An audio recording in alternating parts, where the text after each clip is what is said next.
وانا مش قلت لك 100 مره انا مش لعبش في الحاجات دي؟ ها، ضربته؟ طلعت غلك فيه؟ اثبتت لنفسك انك مسيطر وانك القائد بتاع البيت وان كلامك لازم يبقى اوامر وما ينفعش حد يراجعك فيه؟ لغيت شخصيته قدامك عشان يقولك حاضر ونعم وتمام يا والدي او تمام يا والدتي؟ قتلت جواه روح التجربه وروح الاستكشاف وروح المبادره لمجرد انك قلت له لا. طبعا هتقولي بربيه، معرفش تربيه ايه دي من وجهه نظرك. انت عارف كل مره بتمد ايدك عليه بتعمل فيه ايه؟ بتكسر جواه ايه؟ جاوبنا على السؤال ده في حلقة قبل كده وحبينا نجاوب عليه تاني النهاردة بس بشكل مختلف. وعشان تبقى الحلقة واقعية أكتر عملنا استبيان بيتكون من كام سؤال عن التعرض للإساءة من أحد الوالدين ونزلناه على صفحتنا على الفيس وعلى أكتر من مكان على الفيس، وجات لنا في يوم واحد 44 استجابة عليه. 44 حد جاوب الاستبيان، ولقينا إن 32 من ال 44 قالوا إن هم تعرضوا للإساءة سواء من الأب أو الأم، يعني 73% تعرضوا للإساءة. تعالوا بقى نشوف ال 32 دول وصفوا شعورهم بإيه ساعتها عشان كل أب وكل أم يعرفوا هما بيعملوا إيه في عيالهم. تعالوا نشوف جزء من الإجابات اللي جت. واحدة بتقول مكسورة، حد تاني بيقول كسر خاطري، انكسار وعدم ثقة بالنفس أو بالآخرين، حسيت إنه كسرني، لما أقرب حد ليك يتعامل كده هستنى إيه تاني من حد تاني؟ كرهت نفسي، حد تاني كرهت بابا، كرهت الدنيا. على فكرة من الأب والأم، وكرهت نفسي ساعتها، بكرههم وعايزة أسيب البيت، صعب قوي أبويا يبقى كده، غزلان وحزن وأسى. وأكتر تعليقين وجعونا إحنا شخصيا لما قريناهم، حد بيقول يا رب أموت، حد تاني يا رب ليه حرمت الانتحار، كنت انتحرت وريحت نفسي من الألم النفسي. يبقى لما الدراسات والباحثين يقولوا إن الأطفال اللي تعرضوا للإساءة في طفولتهم بيكونوا أكتر عرضة لاضطرابات القلق والخوف الاجتماعي والاضطرابات الانفعالية زي الاكتئاب وغيره، الدراسات دي ما بتقولش كلام في الهوا أو كلام فاضي. مش بس كده، دراسات كتير قالت إن الإساءة للأطفال بتأثر على نمو الدماغ، ومنهم أحدث دراسة كانت السنة اللي فاتت 2020 في أشهر مجلة نفسية سكيزوفرينيا ريسيرش. قالت الدراسة دي؟ قالت إن الأطفال اللي بيتعرضوا للإساءة البدنية والإهمال العاطفي، أيوة الإهمال العاطفي، لو إن الأطفال دول حجم المادة الرمادية في المخ أقل من الأطفال اللي عايشوا في بيئة سوية. مش بس كده، لو كمان إن الفص الجبهي وقرن أمون والمجدالة حجمهم أصغر عند الأطفال اللي برضو بيتعرضوا للإساءة والإهمال العاطفي.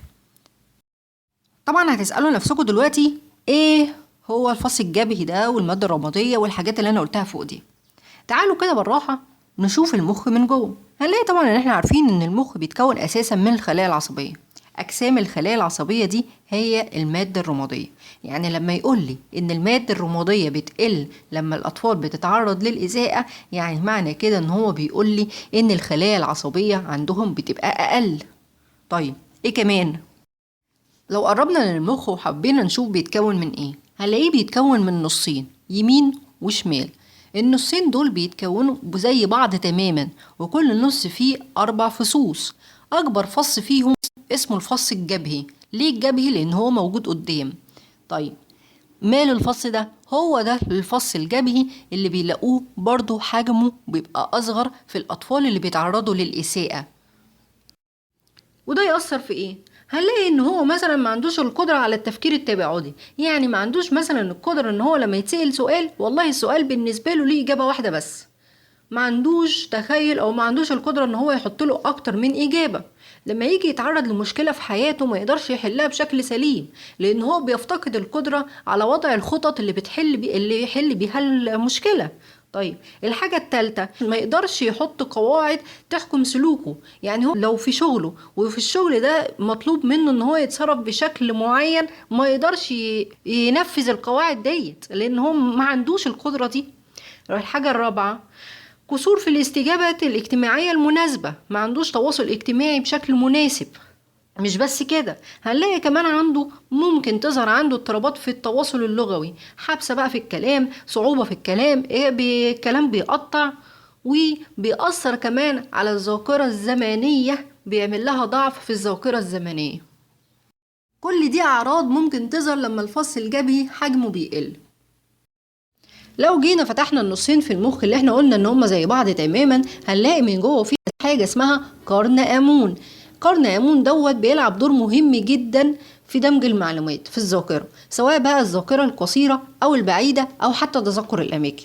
يعني لما حجمه يتأثر وحجمه يقل، طبيعي جدا يأثر على قدرة الذاكرة والتحصيل الدراسي اللي معتمد اعتماد كلي على الحفظ. يعني برضو الدراسات اللي أثبتت إن الأطفال اللي بيتعرضوا للإساءة أقل قدرة على التحصيل الدراسي مش كلام في الهوا. وتيجي حضراتكم تضربوا العيال علشان يذاكروا ومستنيين منه ان ابنكم يكون عكس البشر كلهم، وان الضرب ده يزود عنده الذاكره. مش هيحصل، لان اللي بيحصل عكس كده تماما. طيب، والمجدالة المدورة الصغننة اللي عند قرن أمون، هنلاقي إن المجدالة دي مسؤولة عن إدراك وتقييم العواطف والاستجابات السلوكية المرتبطة بالخوف والقلق. يعني لما حجمها يتأثر وتقل، طبيعي جدا برضو إن هي تظهر وتسيطر على الإنسان مشاعر الخوف والقلق والاضطرابات الانفعالية. ولازم نعرف كمان ان في دراسات كتير بتقول ان الاطفال اللي بيتعرضوا للعدوان وهم صغيرين نسبة كبيرة منهم بتتحول لاشخاص عدوانيين برضو ويطلعوا عدوانهم ده على المجتمع. وده لو فسرناه بالكلام اللي احنا قلناه من شوية، هنلاقي ان الفص الجبهي حجمه بيقل، فما بيبقاش عنده القدرة على حل المشكلات بشكل سليم. يعني لما يجي حد يقول له كلمة ما عجبتوش في الشارع، ما يعرفش يرد، ما يعرفش يحط خطط ان هو يرد عليه وياخد حقه ازاي بشكل سليم. فبالتالي اول تصرف بيعمله هو التصرف بشكل عدواني. وما ننساش ان السلوك العدواني ده خده اساسا من الاب والام في البيت.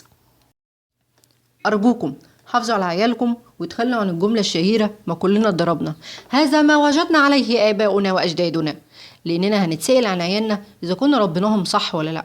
ومش عيب أبدا إننا لو فشلنا ومش عارفين نتعامل معاهم صح، إننا نطلب المشورة النفسية ونروح لحد أخصائي يساعدنا إزاي نتعامل مع عيالنا. لكن العيب بجد هو اننا ما نكونش قد المسؤولية اللي اتحطينا فيها. العيب بجد اننا نطلع اشخاص مضطربين سلوكيا ونفسيا وعصبيا، ويكون كل ده بسببنا احنا. وبكده نكون خلصنا حلقة النهاردة. استنوني في حلقة جديدة من برنامج نفسية مخربقة.